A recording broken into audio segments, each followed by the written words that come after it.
મિત્રો,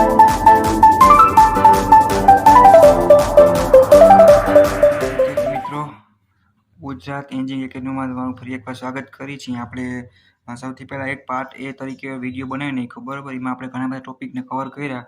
પાર્ટ 2 છે આપણો, એમાં આપણે અમુક IMP પ્રશ્ન છે જે તમે મિડ એક્ઝામમાં પણ કામ આવશે અને GTUમાં પણ કામ આવશે, અને આપણું લેક્ચર છે એ પણ સારી રીતે કમ્પ્લીટ થઈ જાય, બરાબર. તો જોવાના એ કે નિવેશન તંત્રમાં ઉર્જાનો પ્રવાહ જોશે, એટલે એનર્જી ફ્લો ઇન ધ ઇકોસિસ્ટમની વાત કરવાની. દરેક નિવેશન તંત્રમાં આંતરિક રીતે જોડાયેલી ઘણી બધી સંરચનાઓ હોય છે, બરાબર. પહેલા નંબરનો પોઈન્ટ આપણે લખવું કેટલું ને કઈ રીતે એ પણ આપણે આમાં તમને બતાવતો જઈશ. બધું ભરીને જ દેવાનું આપણે સપ્લી. જે માનવ જીવનને પ્રભાવિત કરે છે આ બધી સંરચનાઓ એટલે જળ ચક્ર, કાર્બન ચક્ર, ઓક્સિજન ચક્ર, નાઇટ્રોજન ચક્ર, ઉર્જા ચક્ર વગેરે બધું આમાં આવતું છે. બીજા નંબરનો આપણો પોઈન્ટ આ થયો, દરેક નિવેશન તંત્રનું નિયમન આ ચક્ર દ્વારા થતું હોવા છતાં દરેક નિવેશન તંત્રના જૈવિક અને અજૈવિક લક્ષણો તદ્દન વિભિન્ન હોય છે, એટલે કે અલગ હોય છે, બરાબર. તો આપણે સિમ્પલી બેઝિક રીતે એટલું આપણે શોર્ટમાં ઓવરવ્યૂ જોશી, બરાબર. કોઈ પણ નિવેશન તંત્રની બધી ક્રિયાઓ માટે સૂર્ય એ ઉર્જાનો પહેલો સ્ત્રોત કહી શકાય, બરાબર. આપણે સૂર્ય ઉર્જાથી આપણે ઘણું બધું મળતું હોય. તો ચોથા નંબરનો પોઈન્ટ, બાકી જેટલા માર્ક્સમાં પૂછે એટલા માર્ક્સમાં આપણે લખવાનું થતું હોય છે. તો સૂર્યમાંથી નીકળતી કુલ ઉર્જાનો માત્ર 47.47 ભાગ પૃથ્વી પર પહોંચે છે, બરાબર. બાકીની ઉર્જા વાતાવરણમાં શોષાઈ જાય છે. પૃથ્વી પર પહોંચેલી ઉર્જા પૈકી 15% ઉર્જા વનસ્પતિ દ્વારા પ્રકાશ સંશ્લેષણ માટે વપરાય છે. તો આપણા પાછા 2-3 પોઈન્ટ થઈ ગયા, 4, 5, 6 પોઈન્ટ થઈ ગયા, બરાબર. બાકી તમારે ડીપમાં એકવાર રીડ કરી લેવાનું. આ પ્રશ્નમાં આપણે એનર્જી ફ્લો છે એ સમજવાનું છે કે નિવેશન તંત્ર છે એની અંદર, બરાબર. તો જે આમાં અલગ પ્રકારનું આપણે ગ્રાફિકલ ને સિમ્પલી જોવા જઈએ શોર્ટમાં, તો તમે આ હવા, પાણી, જમીનમાંથી ફરી વનસ્પતિ પોષણ મળે અને ઉર્જા વનસ્પતિમાં દાખલ થાય, એટલે એક પ્રકારનું આમ કહેવાય ને કન્ટિન્યુઅસ સાયકલ ફર્યા રાખે 1 by 1, બરાબર. તો જો જે થિયરીમાં લખ્યું એ જ તમે શોર્ટમાં પણ લખી અને આખો પ્રશ્નનો આન્સર તમે શોર્ટમાં આપી અને તમારી પહેલી ઇમ્પ્રેશનને ઊભી તમે કરી શકો, બરાબર. એના માટે તમારે સૂર્ય 100% ઉર્જા આપણે સૂર્ય તરફથી મળે, બરાબર. પછી વાતાવરણમાં આવે આવરણ ને બધું, એમાંથી પૃથ્વી 47% ઉર્જા, બરાબર. એમાંથી વનસ્પતિ દ્વારા પ્રકાશથી સંશ્લેષણની ક્રિયા થાય, બરાબર. એની અંદર 15% ઉર્જા વપરાય છે. તો એમાંથી પછી કઈ રીતે યુઝ થાય છે? ફ્લો એટલે એક પ્રકારનું, અહીંયા આપણે જોવા જઈએ તો અહીંયાથી આપણે આગળ 1 by 1 કઈ રીતે આગળ વધે છે, ફ્લો થાય છે. એક મેઇન જે સ્ત્રોત છે એ આપણો સૂર્ય છે, બરાબર. એ જ જોવાનું છે કે સૂર્યમાંથી જ્યારે સૂર્યના પ્રકાશના કિરણો આપણા સુધી પહોંચે ત્યારે વચ્ચે કેટલા એવા વસ્તુ છે, કયા એવા ફેક્ટર છે જ્યાં એ ઉર્જા છે એ યુઝ થાય છે અથવા એમાં વપરાય છે, તો એ જોવાનું હતું. તમે વનસ્પતિમાંથી જોવા જઈએ તો એમાં તમે વનસ્પતિને શાકાહારી પ્રાણીઓ, હરણ, ગાય, સસલા ખાય. એમાંથી પછી સ્ત્રી પ્રાણીઓ શાકાહારી પ્રાણીઓનું ભક્ષણ કરે.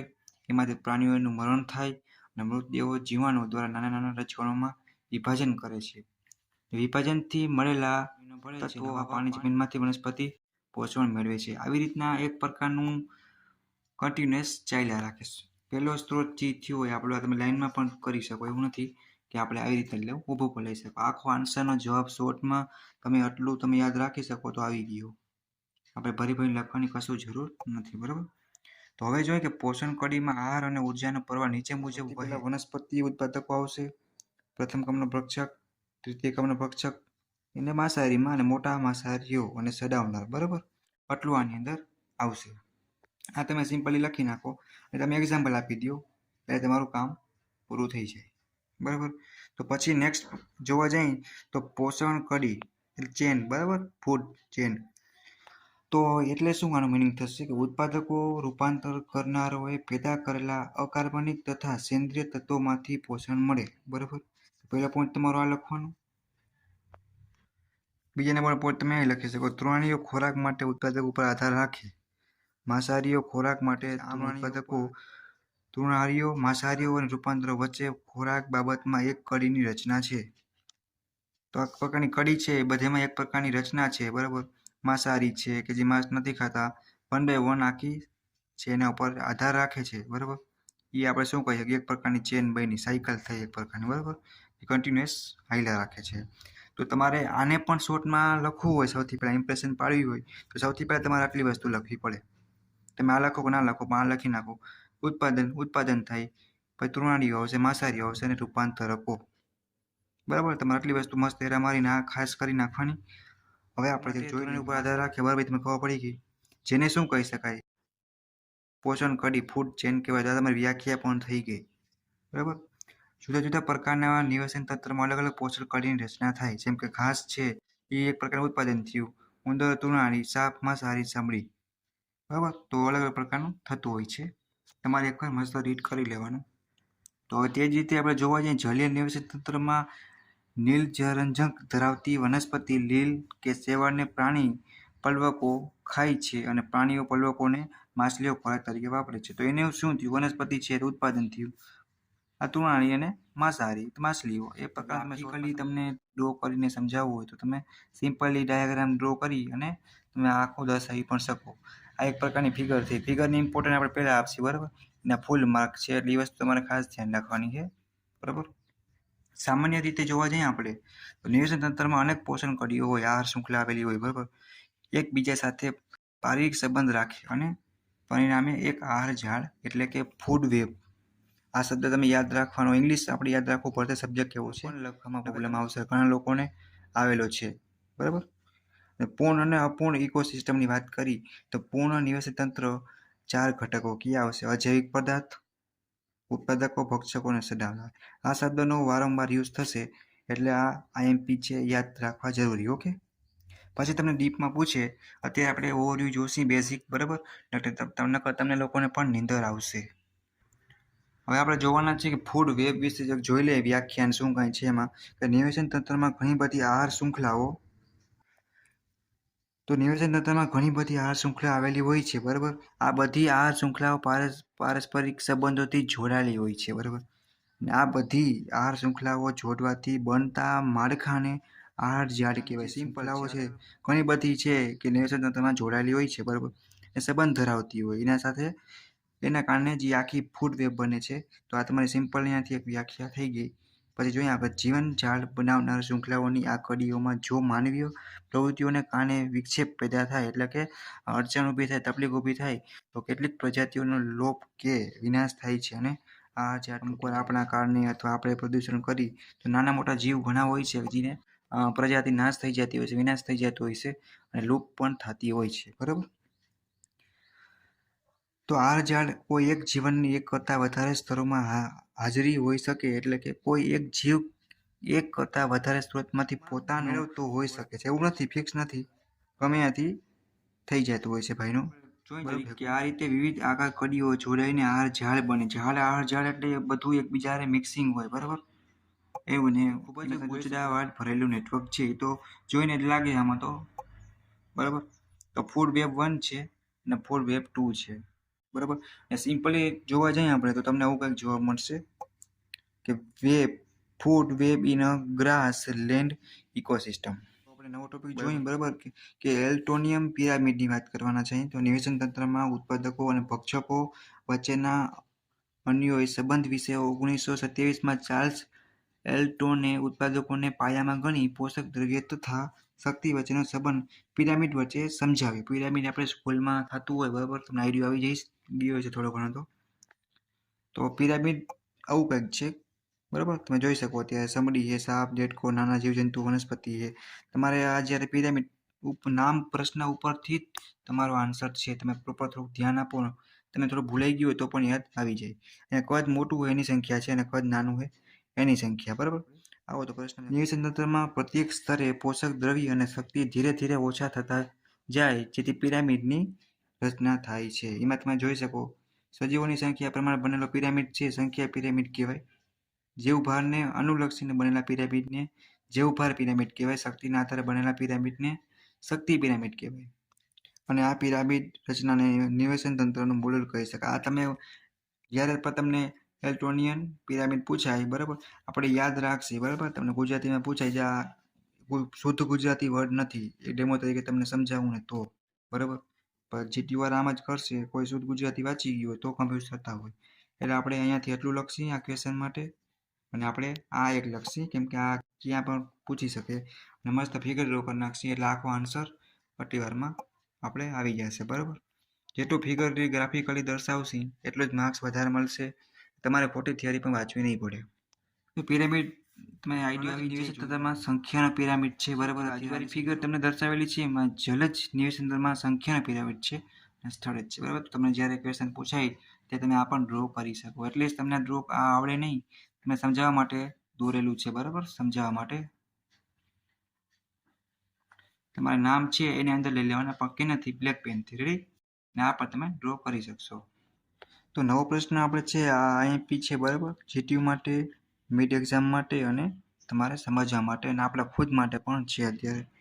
તો જૈવ ભૂરાસાયણિક ચક્રો, બાયો જીઓકેમિકલ સાયકલ્સની વાત કરવાની. આપણે જીવન સજીવો હોય ને આપણે પણ આવી જાય, બરાબર.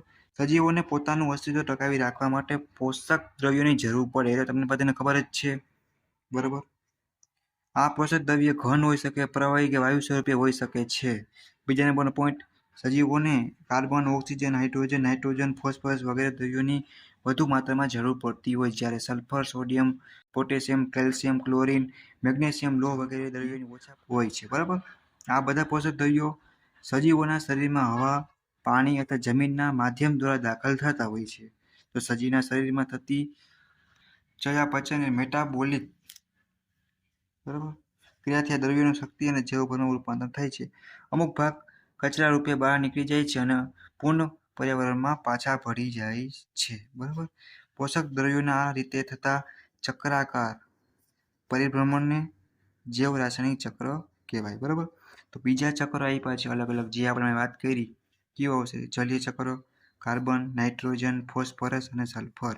આ 5 ચક્ર છે જે આપણે જૈવ ભૂરાસાયણિક ચક્રોની અંદર ભણશું. ઓકે, અત્યારે તમને બેઝિક ઓવરવ્યૂ ઉપરથી આપી દી. બાકી તમે એકવાર પૂરેપૂરું તમને કેટલા પોઈન્ટ છે યાદ રાખવા, એ તમે તમારી રીતે નોટ ડાઉન કરી અને પછી તમે યાદ રાખી અને નોટ બનાવીને પણ માર્ક્સ લઈ શકો. એ રીતના તમે પ્લાનિંગ કરવાનું કે કેટલું આવડી જાય, કઈ રીતે લખવું, બરાબર. બધું લખવાનો કોઈ મતલબ નથી. જે માગ્યું છે એના પ્રોપર પોઈન્ટ આઈએમપી છે અલગ પાડો, એક નોટમાં પોઈન્ટને અલગ પાડો બધાય. જે આઈએમપી છે એ તમે યાદ રાખો અને એના ઉપરથી લાઇન્સ બનાવીને લખી શકો, બરાબર. તો જઈ જલીય ચક્ર, પૃથ્વીની સપાટી પર આવેલા સમુદ્ર, નદી, સરોવરને લીધે પાણીનું બાષ્પીભવન થાય. આ તો આપણે નાનકડા હતા ત્યારથી જ ખબર છે. તો એક પોઈન્ટ તો બાળપણથી મળી ગયો. અને વરાળ બને છે તો વનસ્પતિ પણ પોતાના પાન દ્વારા બાષ્પોત્સર્જન કરે છે. વરાળ હવા કરતાં હલકી હોવાથી આકાશમાં ઊંચે ચડે છે અને વાદળમાં બંધ થાય છે, બરાબર. તો આ પોઈન્ટ થઈ ગયા. એટલા તો જો હાઇડ્રોજન સાયકલ છે તો ઘણીવાર જીટીયુમાં હાઇડ્રોજન આ રીતનું પૂછે, તો તમારે તો પ્લાનિંગ રાખવાની. તમને ડેમો આપી દઉં, 50% આઈડિયા આવી ગયો છે હું કઈ રીતે અર્થ ઉચ્ચાર યાદ રાખવાનું કહું, બરાબર. તો જ્યારે તમને પૂછે જીટીયુમાં હાઇડ્રોજન ચક્રો, ત્યારે સૌથી પહેલાં તમે શું કરશો? મસ્ત ફિગર ડ્રો કરી બેઝિક કરવાની. આપણે આપણી બ્રાન્ચનો સબ્જેક્ટ નથી એટલે આમાં કાંઈ પ્રોપર સર્કિટ કે એવું કંઈ કે મશીનની ડાયાગ્રામ કે બનાવવાનું નથી. બટ ખબર પડવી જોઈએ અહીંયાથી લેક છે, અહીંયાથી આપણે સન, સૂર્ય ક્યાંથી આવે છે, બધું તમારી રીતે જોવાનું, બરાબર.